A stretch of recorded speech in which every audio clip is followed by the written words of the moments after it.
दिल्ली से फ्लाइट थी। मैं एक ऐसी मां से मिलके आ रहा हूं जो पिछले 20 दिन से जेएनयू के एड ब्लॉक पे बैठ करके दिल्ली से कह रही है कि मेरा लाल कहां है, मेरा बेटा कहां है, मेरा नजीब कहां है। नजीब एक ऐसा बेटा जो जेएनयू में साइंस का स्टूडेंट था। एबीवीपी के कुछ लफंगों से उसकी लड़ाई होती है और उसे इतना पीटते हैं 12 लोग मिलकर के, पीटते पीटते कहते हैं कि इसे 72 हूरों के पास भेज दिया जाए।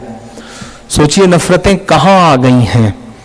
दूसरे दिन से 11 बजे से वो गायब है। दिल्ली से प्रधानमंत्री आवास से महज 8 किलोमीटर की दूरी पर एक देश की टॉप मोस्ट यूनिवर्सिटी से एक लड़का गायब है।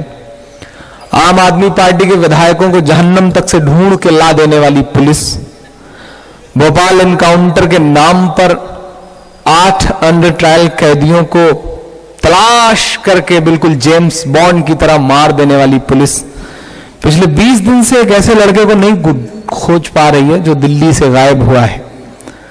एफआईआर तक नहीं हो रहा है साहब। प्रॉक्टर पूरी बेशर्मी से कह रहा है कि हम नहीं कराएंगे एफआईआर। वीसी कह रहा है कि अगर ज्यादा आंदोलन करोगे तो हम क्रैकडाउन कर देंगे यूनिवर्सिटी। कहां आ गए हैं हम? हालात कहां से कहां पहुंच गए। बहुत इम्तिहान का बहुत बुरा वक्त है। राम का मंदिर बनाने वाले लोग नाथू राम का मंदिर बनाने की मुहिम में लग गए हैं। वक्त बहुत बुरा है। समझना है, भूलना है। खामोशी से काम नहीं चलेगा। अगर खामोश रहे तो आने वाली नस्लें नहीं बोल पाएंगी। मैं बहुत छोटी सी नज्म पढ़ता हूं। अब तक जो कुछ कहा वो बस इस नज्म को सुनाने के लिए ही शायद मैं आपका जहन बनाना चाहता था। मैं नज्म पढ़ता हूं, नजीब नजीब नजीब। मैं उस मां से मिला तो उसके बहते हुए आंसू में न जाने क्यों मुझे मेरी अम्मी के आंसू नजर आए। नजीब की जगह मुझे लगा कि मैं गायब हुआ होता तो शायद मेरी अम्मी भी ऐसे ही रोती। आप गायब हुए होते तो शायद आपकी अम्मी भी ऐसी ही रोती। मैं नज्म पढ़ता हूं साहब। सुना था कि बेहद सुनहरी है दिल्ली, समंदर सी खामोश गहरी है दिल्ली। सुना था कि बेहद सुनहरी है दिल्ली, समंदर सी खामोश गहरी है दिल्ली।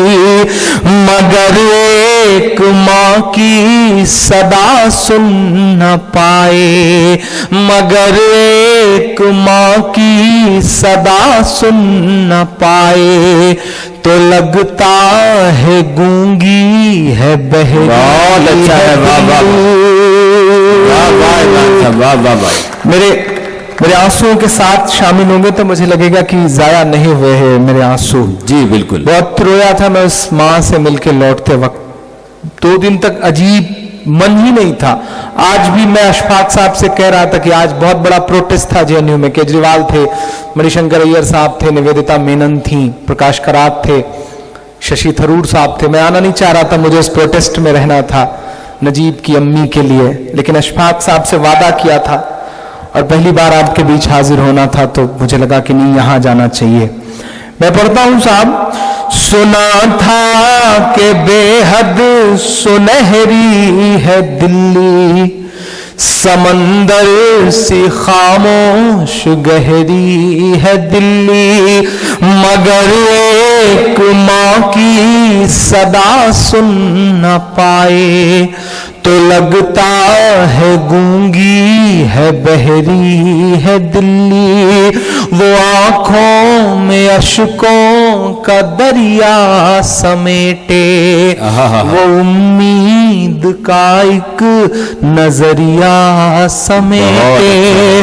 वो आंखों में अश्कों का दरिया समेटे, वो उम्मीद का एक नजरिया समेटे। यहाँ कह रही है, वहां कह रही है, यहाँ कह रही है, वहां कह रही है। तड़प कर के एक माँ कह रही है। नहीं पूछता है कोई हाल मेरा, कोई ला के दे दे मुझे हाल मेरा, कोई ला के दे दे मुझे लाल मेरा, वाह वाह, कोई ला के दे दे मुझे लाल मेरा। सुना था कि बेहद सुनहरी है दिल्ली, समंदर सी खामोश गहरी है दिल्ली, मगर एक माँ की सदा सुन न पाए तो लगता है गूंगी है बहरी है दिल्ली। वो आँखों में अश्कों का दरिया समेटे, वो उम्मीद का एक नजरिया समेटे, यहाँ कह रही है वहाँ कह रही है, तड़प कर के एक माँ कह रही है, यहाँ कह रही है वहाँ कह रही है, तड़प कर के एक माँ कह रही है, कोई पूछता ही नहीं हाल मेरा, कोई ला के दे दे मुझे लाल मेरा, कि उसे लेके वापस चली जाऊंगी मैं, पलट कर कभी फिर नहीं आऊंगी मैं, उसे लेके वापस चली जाऊंगी मैं, पलट कर कभी फिर नहीं आऊंगी मैं। वही है बुढ़ापे का मेरे सहारा, वो बिछड़ा तो जिंदा ही मर जाऊंगी मैं।